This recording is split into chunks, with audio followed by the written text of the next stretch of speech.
26 जनवरी को जो बाबा साहब अम्बेडकर की प्रतिमा और अमृतसर के सबसे सुरक्षित रोड के ऊपर, जिसके ऊपर जलियांवाला बाग है और दरबार साहब है, हाई सिक्योरिटी भी है और एक सद्भावना का प्रतीक भी है।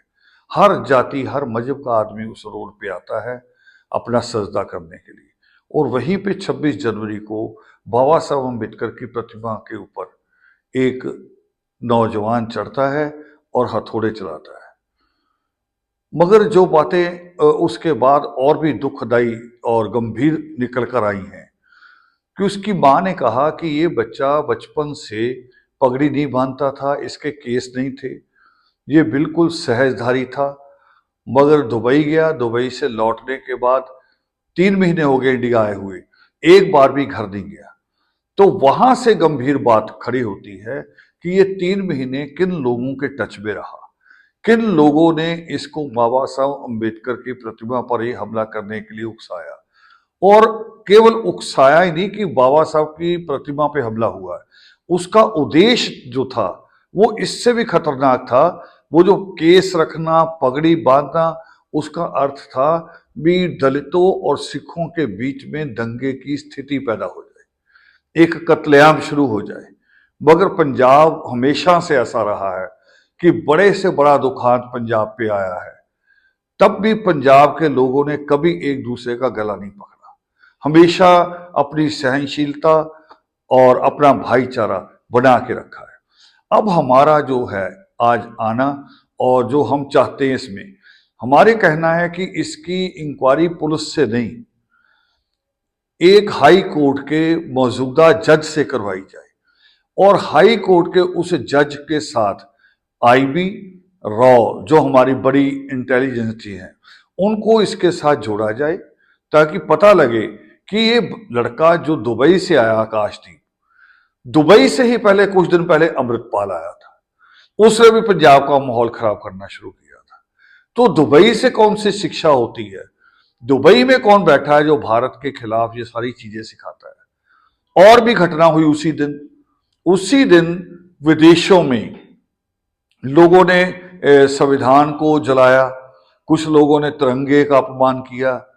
और 26 जनवरी को ही कुंभ जो चल रहा है भारत के अंदर, वहां कुछ संतों ने नया संविधान जारी किया।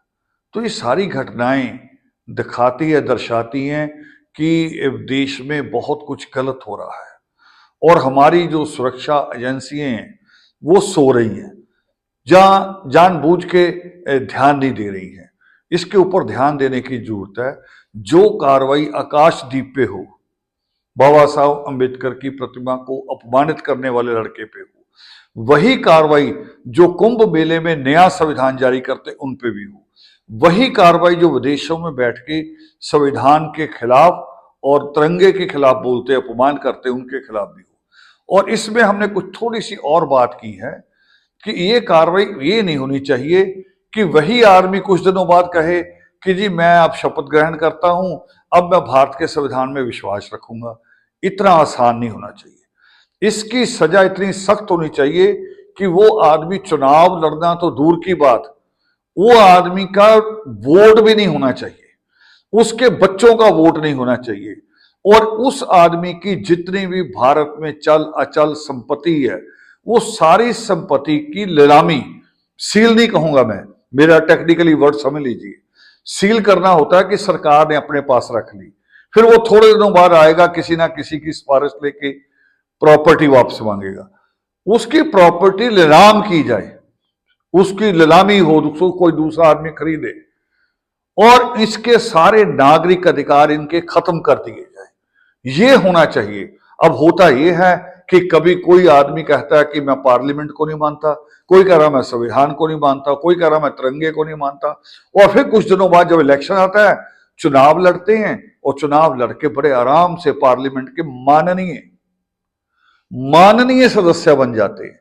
ये तो बहुत बड़ा अपमान है, मजाक है देश के साथ, संविधान के साथ, कानून व्यवस्था के साथ, हर चीज के साथ मजाक है। तो मेरा ये कहना है कि चाहे कोई बाबा साहब अम्बेडकर की प्रतिमा का अपमान करे, चाहे श्री गुरु ग्रंथ साहब के स्वरूप को, उसको अपमानित करे, चाहे कोई नमाज करते हुए लोगों को लात मारे, किसी तरह का भी अपमान होता है, चाहे वो संविधान और राष्ट्रीय ध्वज का अपमान हो, इन सब के खिलाफ सख्त कार्रवाई, इनके सारे नागरिक अधिकार खत्म करके ताउम्र इनको जेल में रखा जाए और इनकी आने वाली पीढ़ियों को भी नागरिक अधिकार नहीं मिलने चाहिए।